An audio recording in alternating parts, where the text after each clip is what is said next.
community partnerships that work. Let us rise up and confront the brokenness and pain in our families by supporting and encouraging our sons and daughters to get married, to love their husbands and to love their wives, and for children to respect their parents. Let us rise up and confront the poverty and isolation of poor communities by creating jobs and employment opportunities that pay a living wage for everybody. Let us rise up and confront the self-deprivation that has left many of our children and people feeling like they cannot overcome the stigma of being black in America. Let us rise up and confront the causes that lead many of our young boys to joining gangs and embracing drug dealing and criminal behavior and academic failure. Let us rise up and confront the challenges that our cities face by seeking the welfare and the well-being of the city. That's what God told Jeremiah to tell the people. He told Jeremiah to tell them that don't go into the city and sit down, but go and seek the welfare of the city, because in the city's welfare, you're going to be blessed. We have to seek the welfare of Norfolk, all of Norfolk, because if all of Norfolk is blessed, then everyone will be blessed. Oh, I tell you, we must rise up and become the advocates for real change and real freedom in America. You know, many people are dismayed by the scenes of social carnage we see in our country. And there may be some of you here today who feel that the problems are too big, the powers that be are too great, and the challenges are too enormous to be fixed. You may be one who feels that we've seen this picture before.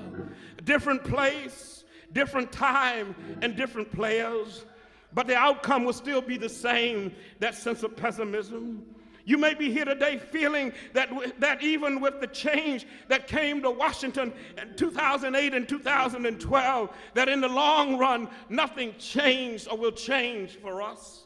If you're here today and that unworthy thought has flooded your heart and mind, I stand to tell you that with the help and the power of God, we can overcome the powers of darkness and the power of evil. We come from a long background of folk who knew how to make it on just broken pieces. You see, when you look back over our slave heritage, well, it was a terrible thing.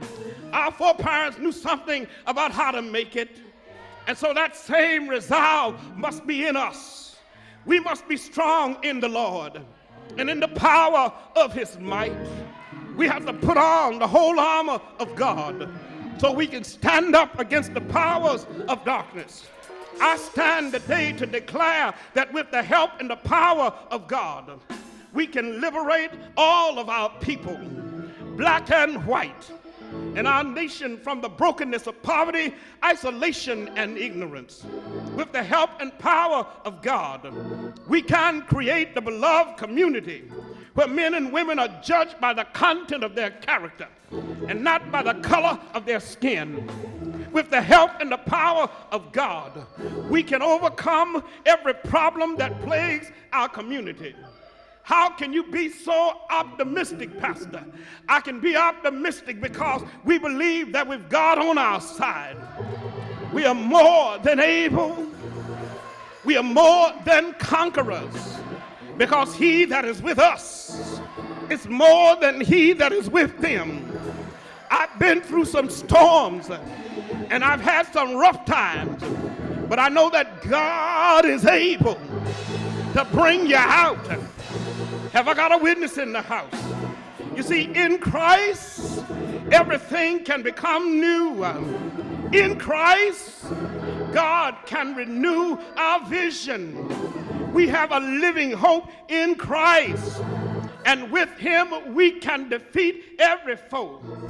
We believe that Jesus Christ is not just another way to God, but that he is the Son of God.